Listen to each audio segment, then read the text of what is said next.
नमस्कार साथियों, एक नए टॉपिक के साथ मैं नेमचंद एनके क्लासेज में आपका एक बार पुनः स्वागत करता हूं। आज अपना नया टॉपिक शुरू होता है। ये टॉपिक जो है वो 12वीं क्लास के लिए मैंने शुरू किया है। 12वीं क्लास में ये टॉपिक जो है वो 1 नंबर का आता है। मैंने पहले भी कहा था एक नंबर से ही आप 100 नंबर तक पहुंच सकते हो। तो आज अपना टॉपिक शुरू होता है काव्य दोष। इससे पहले जो था उसमें काव्य गुण हम पढ़ चुके हैं। काव्य गुण 3 होते हैं। अब आज जो टॉपिक है वो काव्य दोष का है। काव्य की परिभाषा पहले बता दी थी मैंने आपको। रस से पूर्ण परिपूर्ण जो वाक्य होता है उसको काव्य कहते हैं। अब दोष किसे कहते हैं? देखिए, जिस प्रकार से मनुष्य में कोई कमी पाई जाती है वह उसका दोष होता है, उसी प्रकार से काव्य में भी कोई कमी होती है उसको काव्य दोष कहा जाता है। परिभाषा देखिए, एक आचार्य वे विश्वनाथ, उनके अनुसार रसापकर्ष का दोषा अर्थात काव्य में जो 9 रस होते हैं, श्रृंगार, करुण, हास्य आदि जो 9 रस होते हैं, उन रसों को नष्ट करने वाले जो तत्व होते हैं वो क्या कहलाते हैं? दोष कहलाते हैं। यानी काव्य में जो रस है, जो आनंद देने वाले तत्व है, उनको नष्ट करने वाले जो तत्व होते हैं उनको दोष कहते हैं। सीनियर क्लास जो है उसमें परिभाषा पूछी जा सकती है कि काव्य दोष किसे कहते हैं। 1 नंबर का प्रश्न आता है तो इसको सरल रूप में समझते हैं। किसी भी काव्य में रस, गुण और उसका जो मुख्य अर्थ होता है आदि को नष्ट करने वाले तत्व जो होते हैं वो क्या कहलाते हैं? काव्य दोष कहलाते हैं। इसको और सरल तरीके से समझते हैं। जिस तत्व के कारण, ये परिभाषा बिल्कुल आपको याद हो जाएगी, जिस तत्व के कारण कविता वो काव्य आ गया आपका, कविता के अर्थ को समझने में बाधा उत्पन्न होती है, उसका अर्थ समझने में कठिनाई पैदा होती है, उसको काव्य दोष कहते हैं। उस तत्व को काव्य दोष कहते हैं। अब देखिए भेद, काव्य जो दोष है उसके कितने भेद होते हैं? अलग अलग विद्वानों ने इसकी संख्या अलग अलग मानी है। भरत मुनि जो है उन्होंने काव्य जो दोष है उसके 10 भेद माने हैं। बहाम आचार्य वे हैं उन्होंने 21 माने हैं। दंडी जो आचार्य वे हैं उन्होंने 10 माने हैं। वामन जो वे हैं उन्होंने 20 माने हैं। अब देखो, मुख्य रूप से 3 ही प्रकार के दोष माने जाते हैं। सीनियर क्लास में यहाँ से भी प्रश्न पूछा जा सकता है कि दोष के कितने भेद होते हैं, तो आपको ये 3 भेद याद रखने हैं। पहला है शब्द दोष, दूसरा है वाक्य दोष और तीसरा है अर्थ दोष। तो इस प्रकार से काव्य में 3 प्रकार के दोष होते हैं, शब्द दोष, अर्थ दोष और वाक्य दोष। अब इनको विस्तार से आगे पढ़ते हैं। अब देखिए, जो 3 प्रकार थे काव्य दोष के उनको विस्तार से पढ़ते हैं। पहला है शब्द दोष, इसको पद दोष भी कहते हैं। शब्द और पद एक ही बात है। शब्द जो होते हैं उनको अलग अलग लिखते हैं। राम पुस्तक पढ़ता है, इनको अलग अलग लिखते हैं तब शब्द हो जाता है, और उन्हीं शब्दों को जब वाक्य में प्रयुक्त कर लिया जाता है तो वो क्या बन जाता है? पद बन जाता है। तो शब्द दोष या पद दोष देखिए, जब काव्य में व्याकरण संबंधी, याद रखना, व्याकरण संबंधी कोई त्रुटि पाई जाती है, कोई कमी पाई जाती है तो वहाँ शब्द दोष माना जाता है। उपसर्ग की, प्रत्यय की या व्याकरण संबंधी कोई भी कमी पाई जाती है वहाँ पर कौन सा दोष होता है? शब्द दोष होता है। दूसरा देखिए वाक्य दोष, इसे रस दोष भी कहते हैं।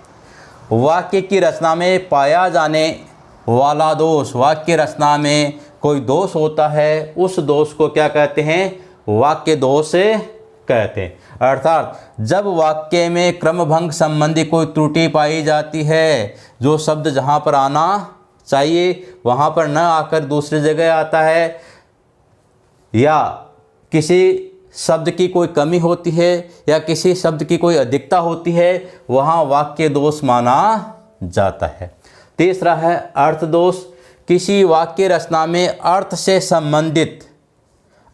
संबंध रखने वाला जो दोष होता है वह अर्थ दोष कहलाता है। अब देखिए शब्द दोष कौन कौन से होते हैं। श्रुति कटुत्व, ग्रामत्व, असलित्व दोष, क्लिष्टत्व दोष। वाक्य दोष देखिए न्यून पदत्व दोष, अधिक पदत्व दोष, पुनरुक्त अर्थ दोष, अकर्मत्व दोष, दुष्कर्मत्व दोष।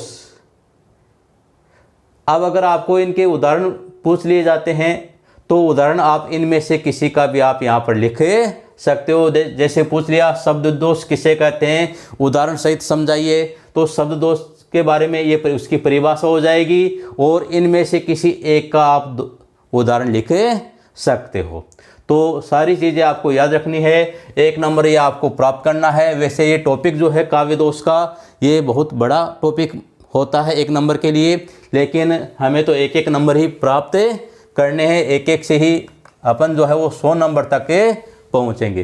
तो कोई भी चीज़ हमको छोड़नी नहीं है और थोड़ा सा कठिन टॉपिक है ये, लेकिन ये पढ़ने के बाद आज की क्लास के बाद में ये कठिन टॉपिक नहीं रहेगा आपके लिए, आपको याद हो जाएगा और आपको ये सरल लगेगा और आपको ये पूर्ण विश्वास हो जाएगा कि मेरे ये 1 नंबर पक्के हो गए। अब पहला देखिए श्रुति कटुत्व दोष। जो ये दोष है ये इनके नाम से ही इनकी पहचान हो जाएगी। श्रुति यानी सुनना, कटुत्व यानी कड़वापन, अप्रिय कठोर, जो सुनने में कैसा लगे, कड़वा लगे, कठोर लगे, अप्रिय लगे, वहाँ पर श्रुति कटुत्व दोष होता है। देखिए श्रुति का अर्थ होता है सुनना और कटुत्व का अर्थ होता है कड़वापन या अप्रिय। जिस दोष के कारण काव्य में कोई शब्द सुनने में अप्रिय लगे या कठोर प्रतीत होता है उसे श्रुति कटुत्व दोष कहते हैं। यानी जो सुनने में कड़वा लगे, कठोर लगे, अप्रिय लगे, वहाँ पर श्रुति कटुत्व दोष होता है।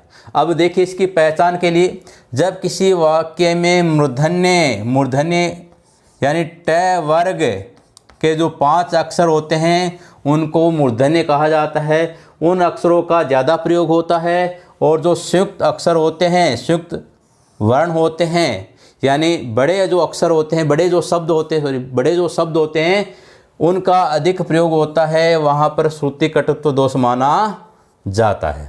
उदाहरण देखिए कब की इकटक डटी रही टटियन अंगूरी डारी। ये जो टटियन शब्द है ये सुनने में कठोर लग रहा है, अप्रिय लग रहा है, तो यहाँ पर श्रुति कटुत्व दोष है। अगला देखिए कवि के कठिनतर कर्म की करते नहीं हम दृष्टता शब्द जो है वो सुनने में थोड़ा सा कठोर लग रहा है, अप्रिय लग रहा है, पर क्या न कर विषयोकृतता। ये जो शब्द है ये सुनने में कठोर लग रहा है, अप्रिय लग रहा है। करती विचारोत्कर्षता जो है ये और विषयोत्कर्षता जो है ये दोनों ही शब्द सुनने में अप्रिय लग रहे हैं, तो यहाँ पर श्रुति कटुत्व दोष है। देखो सीनियर में जो है बोर्ड एग्जाम में जो है वो प्रश्न ऐसे पूछा जाता है कि श्रुति कटुत्व दोष किसे कहते हैं, इसका एक उदाहरण लिखिए, या ये उदाहरण दे दिया इसमें कौन सा दोष है उसकी परिभाषा लिखिए। तो आपको श्रुति कटुत्व दोष की परिभाषा याद करनी है और एक कम से कम एक उदाहरण तो इसका याद करना ही है, क्योंकि पूछा जा सकता है श्रुति कटुत्व दोष किसे कहते हैं, उदाहरण सहित समझाइए। तो कम से कम एक उदाहरण तो आपको याद होना चाहिए। दूसरा देखिए च्युत संस्कृति दोष। च्युत का अर्थ होता है गिर जाना। तो देखिए जब कोई शब्द व्याकरण के नियमों के विरुद्ध प्रयुक्त होता है, यानी नियम तो कुछ और बना हुआ है और शब्द जो है वो प्रयुक्त दूसरे तरीके से, गलत तरीके से हो रहा है, तब भाषा के संस्कार से गिर जाने के कारण वहाँ पर क्या होता है, च्युत संस्कृति दोष माना जाता है। इसको सरल तरीके से समझिए, जब किसी दोष के कारण व्याकरण संबंधी कोई त्रुटि पाई जाती है। कैसी? व्याकरण संबंधी, व्याकरण में नियम कुछ और बना हुआ उसके लिए और वह दूसरे तरीके से प्रयुक्त हो रहा है, तो वहाँ पर च्युत संस्कृति दोष माना जाता है। उदाहरण देखिए, पहला है खिले फूल सब गिरा दिया। अब देखो फूल, खिले फूल जो है, खिले जो है वो क्या है, बहुवचन में। फूल जो है वो किस में है, बहुवचन में है। व्याकरण में नियम बना हुआ है कि बहुवचन में कर्ता या शब्द होने पर क्रिया भी किस में आएगी, बहुवचन में ही आएगी। तो यहाँ पर क्या आना चाहिए, यहाँ पर दिए क्रिया शब्द आना चाहिए। तो यहाँ पर च्युत संस्कृति दोष है। कुमुदनी खिल गया बाल रवि को देखी। कुमुदनी खिल गया, कुमुदनी किस में है, स्त्रीलिंग में है। तो क्रिया भी किस में होनी चाहिए, स्त्रीलिंग में होनी चाहिए। यहाँ पर गया की जगह गई होना चाहिए, क्योंकि कर्ता जो है वो क्या है, स्त्रीलिंग है। तो क्रिया भी क्या होगी, स्त्रीलिंग में होगी। अब आगे देखिए तीसरा, युद्ध में हाथी हिन हिना रहे थे और घोड़े चिंगाड़े रहे थे। गलत शब्दों का प्रयोग यहाँ पर हुआ है। यहाँ युद्ध में हाथी चिंगाड़ रहे थे और घोड़े हिन हिना रहे थे, ये यहाँ पर आना चाहिए था। यहाँ पर व्याकरण के नियमों के विरुद्ध प्रयोग किया गया है इनका, तो यहाँ पर च्युत संस्कृति दोष होता है। देखो विद्यार्थियों, ये दोष जो है वो बहुत ही सरल है, देखने पर कठिन लगते हैं, लेकिन जब इनको पढ़ते हैं तो ये बहुत ही सरल है और आसानी से समझ में आ जाते हैं। आज के बाद में, इस वीडियो के बाद में आपका ये प्रश्न कभी भी गलत नहीं होगा। बस आप तो इसको अंत तक देखिए और अच्छी तरह से समझिए। तीसरा दोष देखिए, क्लिष्टत्व दोष। क्लिष्ट का अर्थ होता है कठिन। देखिए ये दोष कितना खतरनाक है, अर्थ निकालने में पसीने छूट जाएंगे अपने। तो क्लिष्ट का अर्थ क्या होता है, कठिन। जिस काव्य में शब्द या अर्थ को समझने में क्या हो, कठिनाई हो या दुरूहता हो का अनुभव हो, उसे क्लिष्टत्व दोष कहते हैं। इसको और सरल भाषा में समझिए, जहाँ किसी काव्य का अर्थ सहज ही समझ में नहीं आता है, जहाँ पर खूब माथापच्ची करनी पड़ती है, खूब दिमाग लगाना पड़ता है, दिमाग पर खूब जोर देना पड़ता है, तब जाकर अर्थ समझ में आता है। तो समझ में नहीं है, अपितु कठिनाई से उसका अर्थ ज्ञात किया जाता है। आसानी से प्राप्त नहीं होता उसका अर्थ, बड़ी कठिनाई से उसको ज्ञात किया जाता है, तो वहाँ पर क्लिष्टत्व दोष होता है। उदाहरण देखिए, अजा सहेली तासुरूप ता जननी भरतार, ताके सुत के मित्र को भजिए बारंबार। नहीं आ रहा समझ में, सीधा सीधा देखने पर नहीं आ रहा समझ में। आप देखिए इसका अर्थ निकालते हैं। अजा, अजा यानी बकरी, सहेली यानी बकरी की सहेली कौन होती है, भेड़। तासु उसका, रिपु यानी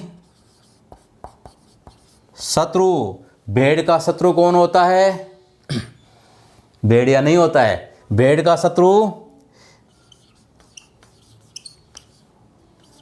एक बरबूट नाम का कांटा होता है, वह उसके बालों में चिपक जाता है तो निकलता नहीं है।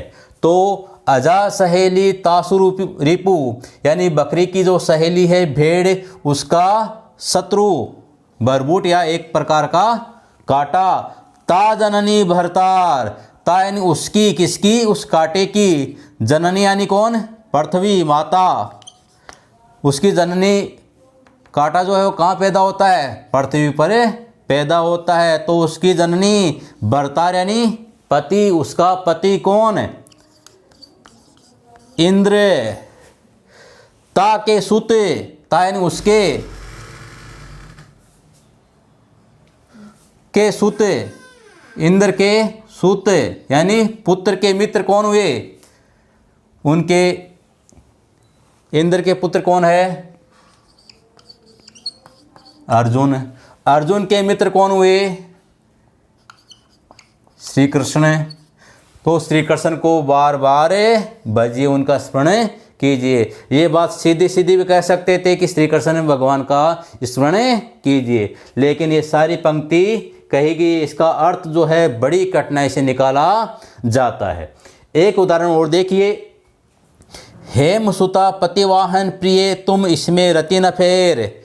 हेम सुता, हिमालय की सुतानी पुत्री कौन है? पार्वती। पति कौन हो गए? शंकर जी। वाहन, शंकर जी के वाहन कौन हुए? बेल। वाहन प्रिय, श्री शंकर जी को कौन सा वाहन प्रिय है? बेल। तुम इसमें रति न फेर। बेल किसका प्रतीक माना जाता है? मूर्खता का प्रतीक माना जाता है। तुम इसमें रति न फेर, तुम यानी मूर्ख में थोड़ा सा भी अंतर नहीं है, यानी तुम क्या हो? सीधे सीधे है कि तुम क्या हो? मूर्ख हो। इस बात को कहने के लिए ये पंक्ति, ये काव्य कहा गया है। तो जहाँ पर कठिनता से, बड़ी माथापच्ची के से अर्थ निकाला जाता है, समझा जाता है, वहाँ कलित्व दोष होता है। इसके और उदाहरण मैंने डिस्क्रिप्शन बॉक्स में नोट्स में डाल रखे हैं। 3-3, 4-4, 5-5 उदाहरण हर दोष के मैंने दिए हैं, लिखे हैं, तो आप वहाँ से आसानी से पढ़ सकते हो। अगला देखिए, न्यून पदत्व दोष।